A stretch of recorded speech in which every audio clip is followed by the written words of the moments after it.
Salmo 127, versículo 1, ou verso 1 a seguir, diz assim: se o Senhor não edificar a casa, em vão trabalham os que edificam.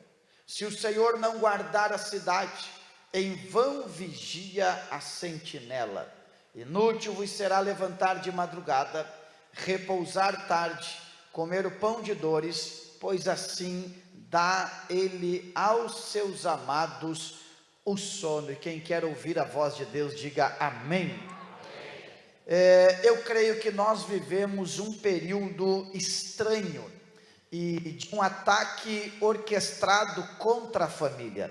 Eu disse hoje, usando uma figura de linguagem, que nós vivemos em uma casa, vivemos entre quatro paredes, porque família é algo íntimo, é algo pessoal. E não obstante a Bíblia, ela traçar uma linha mestra do comportamento das nossas famílias, nós temos particularidades, e já diz, são particularidades, cada um vive no seu mundo, cada um vem no seu histórico e na sua vida atual se esforçando para glorificar a Deus. Mas também disse na aula aqui, que os arquitetos e os engenheiros podem se reunir e construir um arranha-céu, construir um complexo habitacional. Homens podem construir casas, mas nem todos têm autoridade para construir lares. Ter uma casa é uma realidade, ter um lar é outra realidade. Lar, L-A-R, laços de amor e de respeito. Alguém pode terminar esta reunião e voltar para a sua casa, mas pode ser que não volte para o seu lar. Disse hoje, repito de maneira introdutória, quando o Senhor encontra o endemoniado gadareno, aquele jovem excluído do seio familiar, aquele jovem que não habitava mais na sociedade, mas estava lá no cemitério, todos tinham medo dele, a tal ponto da Bíblia descrever que amarravam ele, prenderam ele com cadeias e ele arrebentava tudo. Mas a Bíblia diz que quando Jesus chega, ele se dobra, ele é transformado e liberto pela pessoa de Jesus, e ele se prontifica em acompanhar Jesus. Ele diz: eu quero ir contigo. E Jesus diz: não, volta para a sua casa e para os teus, e anuncia quão grandes coisas fez o Senhor. Uma coisa é voltar para casa, outra coisa é voltar para os nossos. Tem gente que ao terminar a reunião, volta para a sua casa, para a sua rua, para o seu endereço, mas não volta para os seus. Então nós devemos voltar com humildade e com quebrantamento e olhar para a Bíblia, porque na Bíblia nós encontramos pelo menos 4 dimensões da família. Encontramos na Bíblia a sua origem, o seu propósito, os perigos que cercam a família e quais são as maneiras de blindar a nossa casa. Eu tenho certeza que eu não estou jogando uma palavra ao vento. Deus te trouxe porque Deus quer proteger a sua casa para a glória dele. Na Bíblia nós temos a origem, nós temos o propósito. Lembremos-nos que foi o Senhor que disse: façamos o homem a nossa imagem, conforme a nossa semelhança. E no meio de tantas vezes que a Bíblia diz que viu Deus que era bom, Deus chegou à conclusão que não era bom que o homem estivesse só, e o Senhor lhe fez uma auxiliadora. E eu gosto da Bíblia porque ela declara de maneira pedagógica o propósito da família. É por isso que o profeta Isaías disse assim: eis-me aqui, junto com os meus filhos entre vocês, como sinais de Deus e maravilha. Deus estabeleceu a família como um sinal dele na terra e como as suas maravilhas. Não importa o que o Congresso Nacional aprovar, enquanto houver um homem que honre a sua casa, Deus tem uma bandeira na terra. Quem dá glória a Deus por isso? agora nós sofremos ataques. Eu quero que você pense comigo o que seria uma igreja ou uma casa, uma família funcional. Se Deus estabeleceu a família, e o texto diz aqui que se o Senhor não edificar a casa, em vão trabalhos que a edificam. Como seria uma família funcional? E eu estava estudando e eu encontrei um texto falando sobre família, e esse texto foi escrito por um filósofo estadunidense, Edward Purinton, e ele usa 10 figuras de linguagem, eu achei extraordinário, que descreve uma família funcional.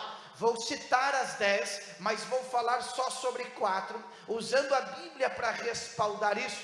Na visão desse filósofo, uma família funcional é como um ginásio, é como um farol, é como um parque de diversões, é como uma oficina, é como um fórum, uma sociedade secreta, um centro de saúde, uma cooperativa, um refúgio e um templo de adoração. E eu quero simplesmente pontuar nesta noite 4 verdades sobre uma família funcional. Ela é como um farol, ela é como um centro de saúde, ela é como uma cooperativa, e ela é como um templo de adoração. Eu creio que o Espírito Santo nos trouxe a tempo de ouvir a sua palavra, porque Deus é especialista em colocar cada coisa no seu devido lugar. E a Bíblia diz em Hebreus capítulo 8, versículo 5, a Bíblia diz que Moisés foi divinamente advertido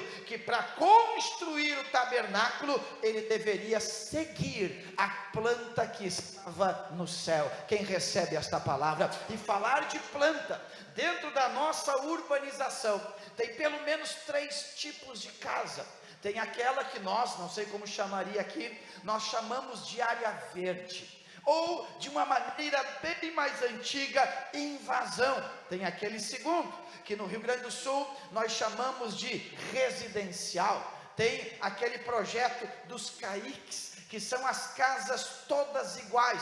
Em terceiro lugar, tem aquelas casas cêntricas. No primeiro, as casas que vivem em um território de área verde, não há um princípio de construção, faz do jeito que quer, faz um puxadinho aqui, faz mais uma peça lá, às vezes constrói em um lugar em que a defesa civil não respalda, aí vem as chuvas, aí vem as tempestades e leva tudo, e há uma reclamação, mas não foi avaliado por um profissional. Esta é o reflexo da vida de um crente autônomo, faz o que quer, do jeito que quer, faz um puxadinho, agrega algo sobre a palavra, mas a defesa civil do céu não está respaldando.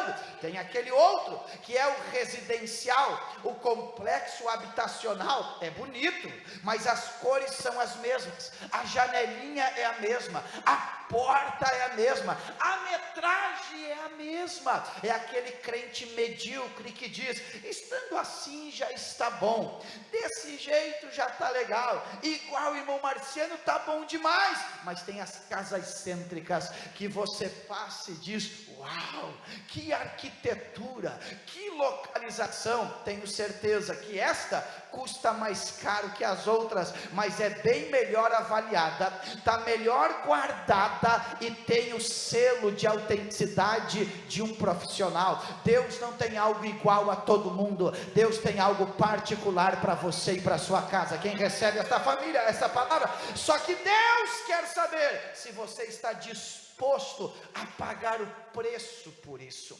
porque ela custa mais caro, mas ela chama mais atenção. Mas na visão deste homem, Edward Purinton, ele diz que um lar funcional deve ser como um farol. Eu acho que esta figura de linguagem combina conosco. Por quê?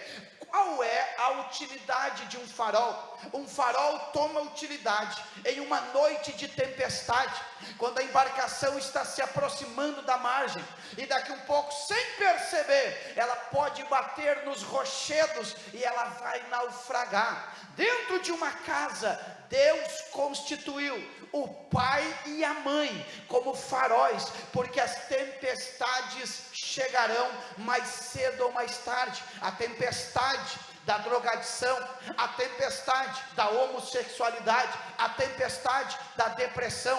Quando as luzes se apagam, é aí que Deus precisa de alguém que se levante como um farol. Glória a Deus. Por isso, o farol tem esta tarefa de iluminar a rota certa. Quantas famílias, pastor Moisés, estão dando contra os rochedos da incredulidade, estão dando contra os rochedos do relativismo, porque infelizmente os pais negociaram valores e não acenderam a luz necessária. Deixa eu lhes dizer uma coisa, queridas irmãs, e com todo respeito, a linguagem não é minha, a linguagem é paulina. Então, se tem que brigar, briga com o apóstolo Paulo, não brigue comigo.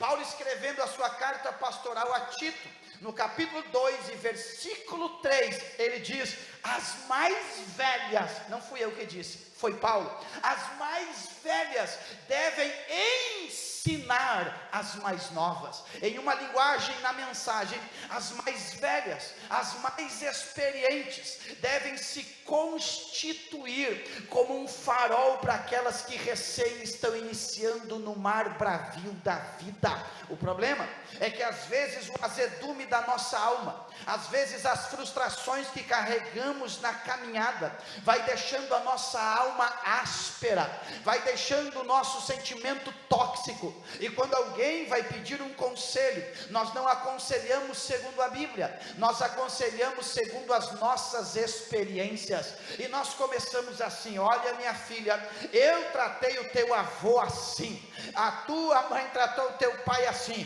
você tem que ser deste jeito. Não é assim que a Bíblia está dizendo. As mais velhas, elas devem servir como luz para as mais novas, e isto implica assumir os erros, implica assumir os tropeços, porque nós tropeçamos, implica o fato de dizer: olha, a mãe errou nisso, a mãe errou naquilo. Eu sei que a jovem filha, na prepotência juvenil, na onipotência da juventude, vai dizer: se a senhora fez, eu também vou fazer. Aí a senhora mostra as marcas, as tristezas, as agruras da vida, e mostra que os erros trazem consequências, e às vezes irreparáveis. Eu sinto a autoridade de Deus hoje, porque o Senhor está levantando um farol na sua casa. Quem recebe esta palavra?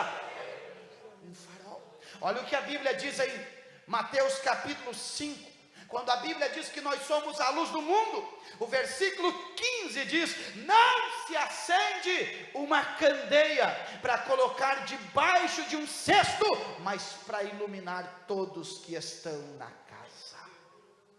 Em outras palavras, para dar luz para aqueles que estão na casa, para dar uma direção para aqueles que estão na casa. Olhe para mim, você pode, quem sabe, o seu filho chegar em casa e você não saber de biologia, você pode não ter uma noção de química, matemática, você fugiu faz anos, eu sei disso. Quem sabe você se sente perdido, e daqui um pouco ele lhe olha e diz: olha, o pai, olha, eu sei mais do que o pai agora. Mas quando a dor apertar, ele não quer saber de biologia, de química ou de matemática, ele quer saber de alguém que tem experiência para contar. O senhor pode não saber de metragem, pode não saber de um monte de coisa, mas o senhor pode sentar e dizer: olha, filho, o pai já passou por isso, e teve uma verdade que me sustentou, foi a presença de Deus. Farol. Eu lembro do dia que a Sueli chegou em casa, não tantos anos atrás, e ela chegou em casa, e aqueles olhos grandes, bonitos, se enchem de lágrimas muito rápido. Ela chegou e eu estava sentado no meu lugarzinho de sempre, ali no sofá da sala, e ela veio e se assentou sobre o braço do sofá, e era aquela época de Páscoa, e uma cidade italiana festeja muito a religião, fala muito do Cristo crucificado, e às vezes pouco do Cristo ressurreto. E ela chegou até mim e disse assim: pai, e eu já vi que os olhos encheram, o queixo tremeu, e ela disse: quem garante que o nosso Jesus está vivo? E eu disse: vem aqui com o pai, e me atirei sobre a cama, disse: deita aqui do lado do pai. Olhei para ela e disse: tu acha que se Jesus não estivesse vivo, o pai estaria servindo ele há tantos anos. Ela olhou e disse: é verdade, pai, já levantou e voltou para as suas tarefas. O que acontece é que nós somos farol no dia da tempestade. As dúvidas assolam, mas você se levante com convicção. Oh glória, você vai se levantar como Jó: eu sei que o meu Redentor vive e por fim se levantará.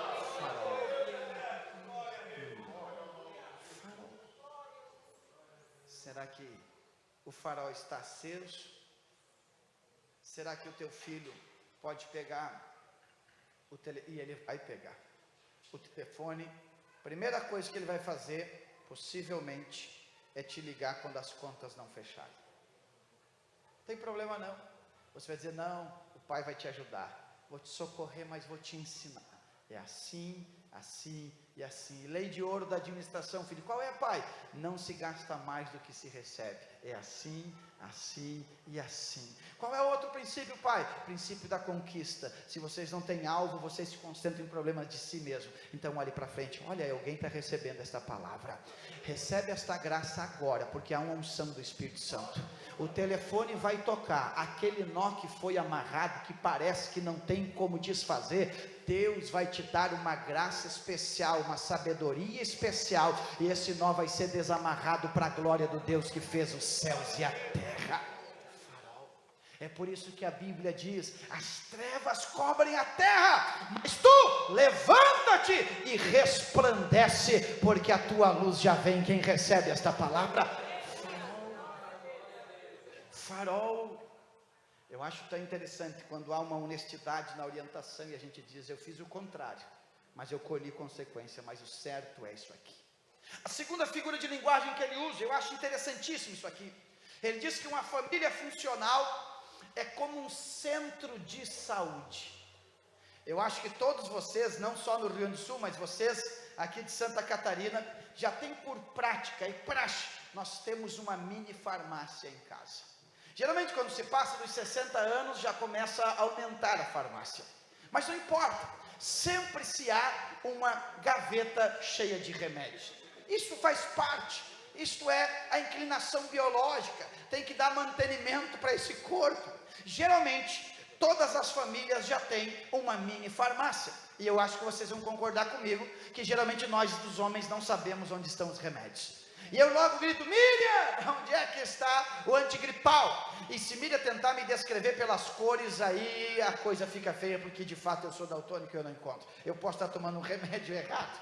Glória a Deus que ela tem cuidado de mim. Mas é normal nós termos uma mini farmácia em casa. Por quê? Porque nós não estamos imunes às viroses. Nós não estamos imunes às infecções, e é triste a família que não tem esta visão de que a casa é um centro de saúde, de que a casa é um centro em que as infecções podem entrar, as viroses podem entrar, e aquilo que uma hora era saudável, agora pode ficar doente. Lembremos-nos, a sogra de Pedro estava febria. Jesus entrou, diz a Bíblia que Jesus toca nela e ordena que a febre vá embora, e ela se levanta. E qual foi a primeira manifestação depois que a febre foi embora? Ela começou a servir. Então é necessário ter um discernimento do diagnóstico. A pessoa servia, a pessoa tinha entusiasmo, a pessoa tinha convicção. Agora ela se prostrou, porque a sogra de Pedro se prostrou. E geralmente, eu não sou da área, mas quem é vai confirmar, uma febre pode ser fruto de uma infecção. Qual a infecção que fez você se prostrar? A desilusão, a frustração.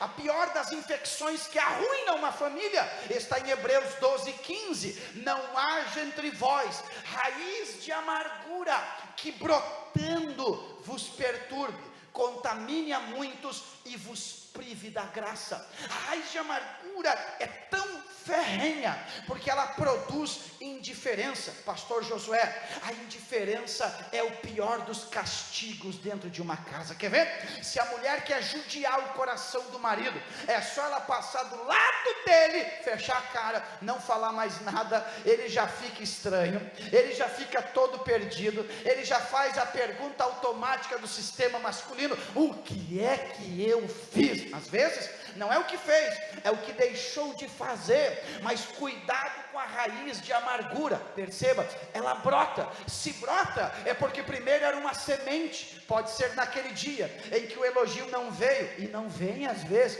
Pode ser aquele dia que a amada saiu do quarto e disse: como é que eu estou? E a senhora esqueceu de avisar que queria que ele não falasse a verdade, e ele, num senso de sincericídio, ele disse: não gostei da bota, não gostei da sandália, não gostei da blusa, não gostei da saia. Resumindo, amor, volta! E eu sei que a senhora escolheu 3 vezes a mesma roupa, mas já deixou 2 de reserva, porque nem a senhora estava de acordo com aquilo ali. Mas quando ele falou, a semente foi depositada.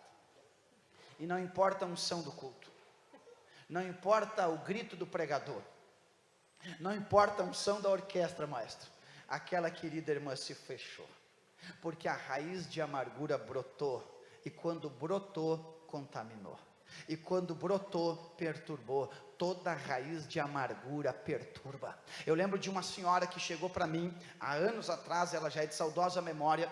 Ela disse assim para mim: pastor, escute isso aqui, no início do meu casamento, meu esposo me traiu com a minha irmã, e todas as vezes que eu estava no quarto e nós íamos deitar, a linguagem dela, eu sentia como um fantasma que deitava entre nós, e aquele fantasma me atormentava. Eu digo: e aí, irmã? Aí eu virei crente, Jesus me encontrou, e quando eu aprendi a perdoar, o fantasma desapareceu. Centro de saúde. Eu olho para Miriam, Miriam olha para mim, ela vem de uma escola, eu venho de outra. Miriam vem de pais casados, eu venho de pais separados. Miriam vem do contexto da igreja, eu venho de um contexto de mundo, e agora nós viemos para a igreja. Eu me converto, sou batizado em águas, batizado com o Espírito Santo, mas estas coisas não anulam o histórico de vida, e eu vou para um casamento com tudo aquilo que eu vivi até aquele momento, e o casamento é uma união perfeita de 2 imperfeitos, e não há como anular. Todo mundo tem passado, seja bom ou ruim, seja agradável ou desagradável, e agora você pega 2 pessoas cegas pela paixão e joga dentro de uma casa e diz: vai que vai dar certo. Vai dar certo, mas vai ter dias difíceis, e diante desses dias nós temos 2 opções: ou eu me torno um potencializador do problema, ou eu me torno um agente de cura, ou eu me torno alguém que toca a ferida, que ofende, que revela. E nós fazemos isto, esta é a nossa natureza caída. Ou nós, pela regeneração do Espírito, nos colocamos nas mãos de Deus e dizemos: Deus, me ajuda a ser um agente de cura da minha família. O Senhor vai te revelar onde é que está a gavetinha da farmácia espiritual, e Deus vai te dar o remédio para curar essa infecção. E olha o que diz Hebreus 12, que a raiz de amargura contamina. Todo amargurado, ele azeda o ambiente que ele está. Se é um jovem, ele vai dizer assim: ó, pesa o rolê, pastor, chegou fulano.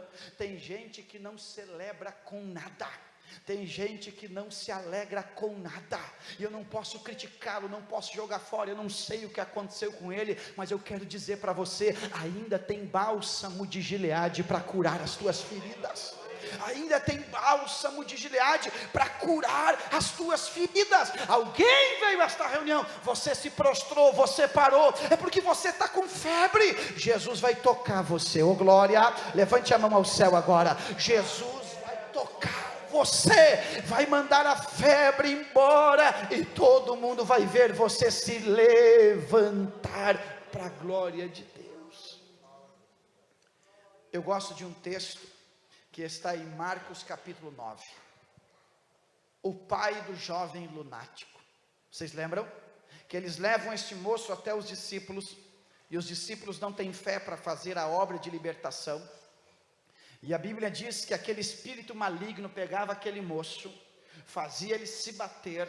O texto diz que ele espumava pela boca, e ninguém podia fazer nada.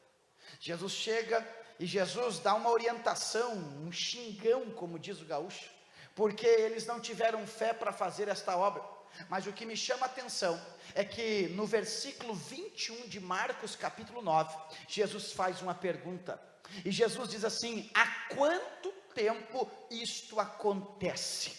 E alguém diz: desde a infância. Na verdade o que Jesus está perguntando é isso: por que vocês não perceberam antes?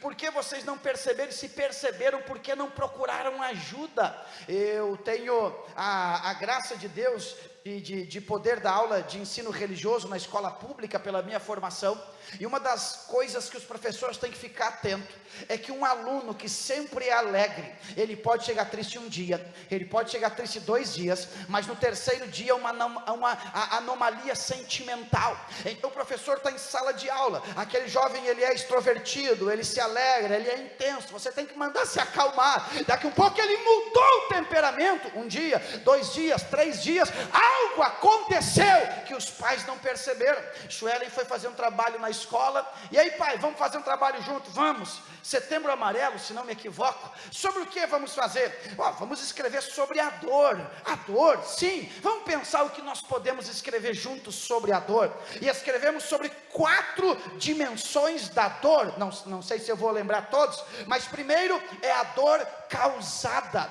Toda dor tem uma causa, nós fixamos no efeito, nós fixamos no resultado, mas tem uma dor causada. Em segundo lugar, a dor ignorada. As pessoas ficam introspectivas, porque aquela dor fecha elas, planta a ideia que não vale a pena mais se relacionar, mais conversar com ninguém, e aquela dor é ignorada, porque a pessoa senta do nosso lado, a pessoa se relaciona conosco agora inibida, e nós não percebemos. Aí vem em terceiro lugar, a dor não vencida. Aí procura um carro, se atira na frente, procura a ponte, se atira, procura uma corda, se pendura, e aí vem quarta dor, a dor deixada. Nós ficamos ao redor daquele ato fúnebre perguntando por quê, o que aconteceu. Hoje Deus te trouxe para dizer: eu vou dar remédio para sua casa. Alguém recebe esta palavra? Centro de saúde. Há quanto tempo acontece isso? Há quanto tempo ela te rejeita na intimidade? Há quanto tempo ele te rejeita na intimidade? Há quanto tempo ela se fecha no quarto e não conversa mais? Há quanto tempo este moço não toca mais assuntos sensíveis em casa, porque filho pergunta tudo, e quando para de perguntar não é porque soube, não é porque aprendeu, é porque ele viu que as respostas não chegaram, então ele vai aceitar a moda do momento. Centro de saúde. É nós como maridos nos posicionando para curar a enfermidade da esposa. Somos o casal dizendo: nós queremos, com a ajuda do Espírito Santo, curar a nossa família. E digo, não é pecado pedir perdão. Eu quero que vocês entendam uma coisa, Miriam vai lembrar disso. Nós, como já missionários, e daqui um dia me deu um ataque de ira, e daqui um pouco eu vi a figura paterna do meu pai sendo reproduzida em mim, e daqui um pouco aquilo ali veio, e eu dobrei o joelho e disse: bote a mão na minha cabeça e ore agora. Glória a Deus, porque eu não me endemoniei naquele dia. E ela pôs a mão e orou por mim, porque a oração inibe a carnalidade. Deus vai te dar uma graça especial. Você entrou na festa, recebe a palavra, Deus vai ministrar curas. Em terceiro lugar, aqui é extraordinário, ele diz que uma família funcional, e eu acho interessante essa figura de linguagem, ele diz que uma família, para ser funcional, tem que ser como uma cooperativa. Não basta ser como um farol, não basta ser como um centro de saúde, ela tem que ser uma cooperativa. E uma cooperativa é uma sociedade de pessoas constituída para prestar serviços aos associados. E eu creio que uma linguagem de cooperativa tem tudo a ver com a família. E eu gosto do slogan do Banco Sicredi, que vocês conhecem. Qual é o slogan antigo do Banco Sicredi? Gente que coopera, cresce. Gente que coopera, cresce. O contrário também é verdadeiro. Gente que não coopera fica atrofiado. Dentro de um lar, nós temos que entender que é uma cooperativa. Cada um tem a sua função. Se você pegar a Bíblia, Paulo escrevendo aos Efésios, ele usa a figura de linguagem da família para descrever a igreja, o seu sucesso, a vitória que ela tem. E ele usa 3 expressões importantes que sustentam uma família e que se tornam linhas de pensamento e de diretriz para uma cooperativa. Ele diz no capítulo 5, versículo 22 e versículo 25, e no capítulo 6 e versículo de número 2, ele diz assim: maridos, amai as vossas esposas. E ele ultrapassa o amor eros. Ele diz: amai as vossas esposas como Cristo amou a igreja e a si mesmo se deu por ela. É um amor sacrificial. E eu quero dizer a vocês que todos nós temos manias. Eu estava semana passada conversando com um casal no escritório da igreja, e a Miriam sabe que tem coisas que a gente fica observando, e tem vários casos, e alguns até é uma piada diante da gente. Mas eu tenho dito para aqueles casais, é mais fácil um jovem de 18 anos casar com uma moça de 18 anos e dar certo, do que um quarentão casar com outra quarentona e dar certo. Porque nós vamos para dentro do casamento cheio de mania. Não é errado, casa, irmão, o bom é casar, mas a gente vai cheio de manias para dentro do nosso lar, e às vezes nós não temos a ideia de cooperativa, nós temos a ideia presidencial piramidal, que eu estou em cima e os outros devem me servir aqui embaixo. Não funciona na família, não funciona. A verdadeira família é uma cooperativa, e o marido tem um papel importante, que é o amor sacrificial. Então quando você levantar amanhã às 5 da manhã para ir trabalhar, pode se levantar sabendo que não deu força para orar, mas o teu fato de se levantar para ir trabalhar, para cuidar da sua família, já é um culto de louvor a Deus. Diga glória. É amor sacrificial. Só que a Bíblia diz também: e vós, mulheres, sedes submissas aos vossos maridos.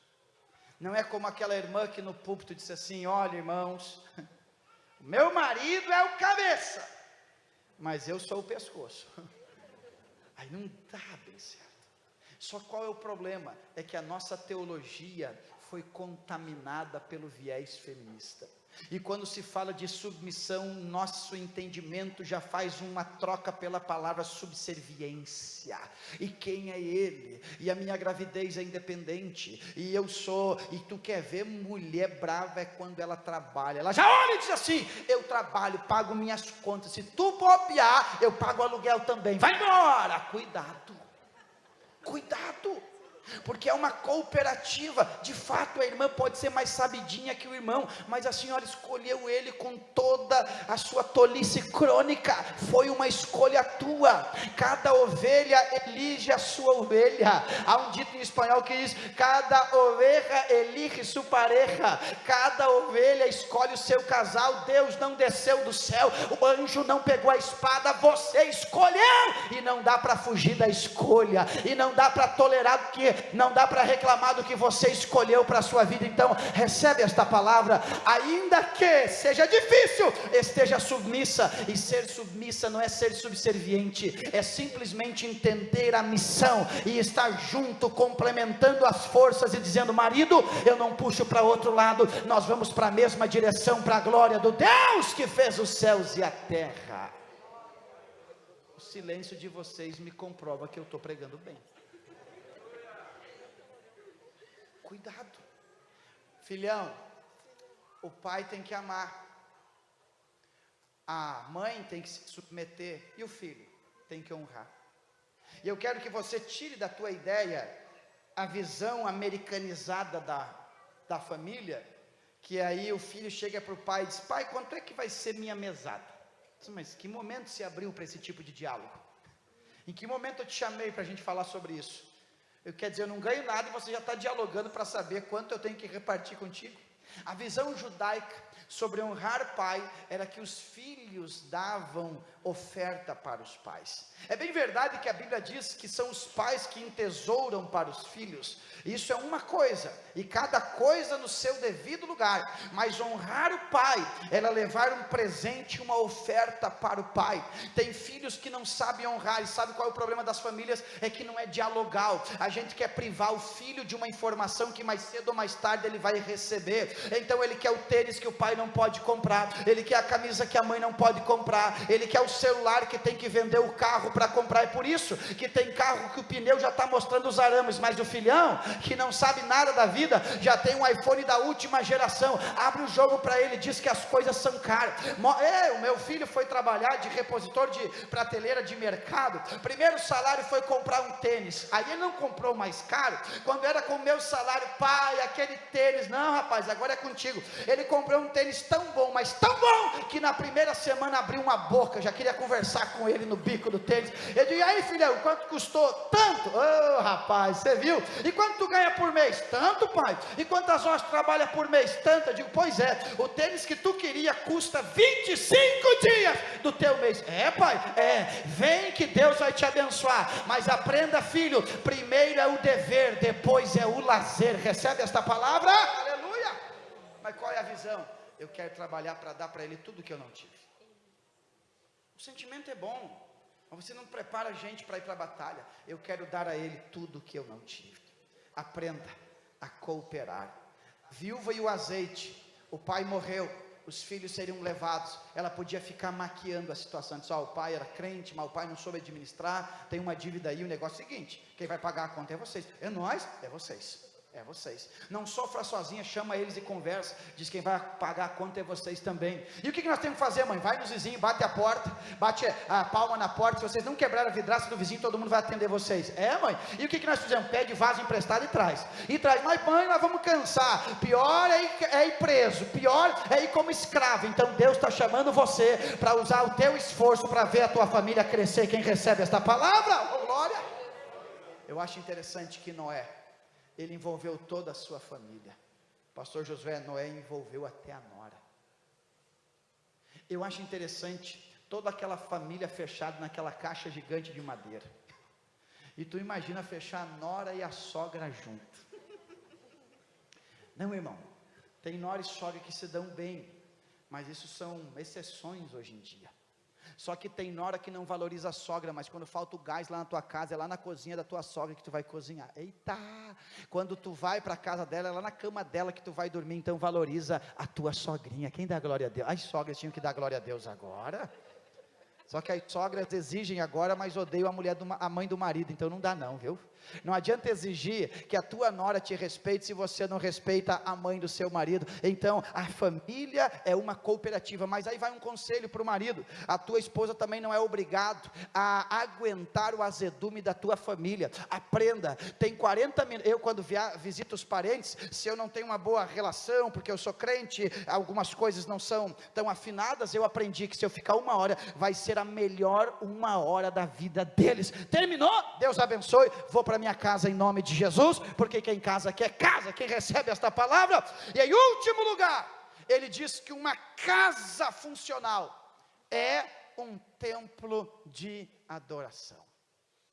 E deixa eu dizer uma coisa aqui: os filhos aprendem a adorar dentro de casa. Quantas vezes o teu filho te encontrou com os joelhos dobrados orando? Eu sei que a Bíblia diz, entra no teu quarto e fecha a porta. Não, mas não precisa cumprir isso aí agora. Entra no teu quarto e deixa a porta aberta, para ele perguntar para a mãe: onde é que está o pai, mãe? Está orando, filho. Marca o teu jejue, e sente perto, se não junto à mesa, ao ponto do filho dizer: pai, o senhor não vai comer hoje? Não, filho, hoje o pai prefere o Senhor Jesus, eu estou de jejum. Eles têm que ter esta noção de adoração partindo de dentro de nossa casa. Eu acho interessante a ideia de Gênesis 22, quando Abraão vai oferecer Isaac como sacrifício. Isaac não é um menininho de colo, Isaac já é um adolescente, gente. Isaac na cultura judaica, na verdade, é homem. E ele vai apresentar, e Abraão não é guri, Abraão já é um ancião, tem tua fraqueza física. Como é que Abraão consegue levar Isaque e convencê-lo que ele ia ser sacrificado? Flávio José, o historiador, conta que subindo o monte eles têm um diálogo. E aí Isaque pergunta: pai, a morte? E o pai explicou e disse: olha filho, você já tem noção de sacrifício? Porque você perguntou que já tem o cutelo, já tem a lenha, mas falta o cordeiro. Eu vou te explicar. Existem 3 maneiras de um homem morrer. Pai, 3. Quais são elas? A primeira, ele pode morrer de peste, de doença. A segunda, ele pode morrer em guerra, em conflito. E a terceira, pai, ele pode ser oferecido como sacrifício ao Senhor. E o que é que tu quer, filho? Eu quero ser um sacrifício ao teu Deus, meu pai. Oh glória. Isto começa dentro de casa. Filho não tem noção de quantidade, de valor, mas tem noção de quantidade. Tem horas que você não pode dar uma oferta de uma nota só. Se é 10 reais, pega 5 notas de 2 e larga na mão da criança e diz: vai lá, e larga na salva. Ele não sabe que é só 10 reais. Ele diz: meu Deus, tudo isso aqui de dinheiro, papai vai dar na igreja. Aí quando vai no shopping, dá 50, mas dá uma nota só. Ele não tem noção de quantidade. Então ele vai dizer: para Jesus é um monte, aqui para as coisas do mundo é pouquinho. Recebe esta palavra hoje. Deus quer ser glorificado dentro da sua casa. Oh glória. Eu gosto da expressão de Josué 24:15. Ele diz: se vocês quiserem servir os deuses da além do Jordão, servi. Mas eu e a minha casa serviremos. Um recado aos homens que estão aqui. Salvo o dia do trabalho que foi corrido, partindo da ideia que todo mundo está em casa na mesma hora, o primeiro a ficar pronto para a igreja deve ser você. Eu sei que eu demoro um tempo maior que os outros para pentear o meu cabelo. É por isso que eu começo antes a jornada. E não perturbo Miriam, porque é o meu horário, e depois ela entra para o quarto, é o horário dela. Cada um com as suas manias para dar certo. Só que olhe para mim aqui, ó. Se a tua mulher tem que te motivar para vir na igreja, o espírito de Jezabel não está nela, está em você. Porque o espírito de Jezabel não é nada mais e nada menos do que a castração da iniciativa humana. O espírito de Jezabel não é pintura, maquiagem, é a castração da atitude humana. Porque Jezabel pega o anel de Acabe e toma atitude por ele. Então se a tua mulher tem que tomar a iniciativa, a Jezabel não é ela, é você. Castrar a tua masculinidade. Você é o sacerdote da tua casa, é você que se levanta. É você o primeiro, se usa gravata, está de gravata e dizer: hoje nós vamos para a igreja, hoje Deus vai falar, Deus vai derramar sua glória. Tem problema? Tem. Mas Deus vai se manifestar entre nós, é o primeiro. Ela tem que olhar para você, a varoa, e dizer: hoje o homem está ungido, hoje, irmão, eu já chego na igreja na graça, na autoridade. Por quê? Porque eu não posso pesar o ambiente, eu tenho que trazer a presença de Deus comigo. Lá em casa não se dialoga. Não é que Gonçalo hoje tem 18 anos e a gente diz: filho, tu vai no culto hoje, tu não vai. Não tem espaço para esse diálogo. A gente já vai se arrumando, já está todo mundo arrumado, vai para a igreja e depois termina o culto e volta dizendo: Deus foi bom, Deus foi misericordioso, Deus foi maravilhoso. Se coloque em pé comigo agora em nome de Jesus. Oh glória.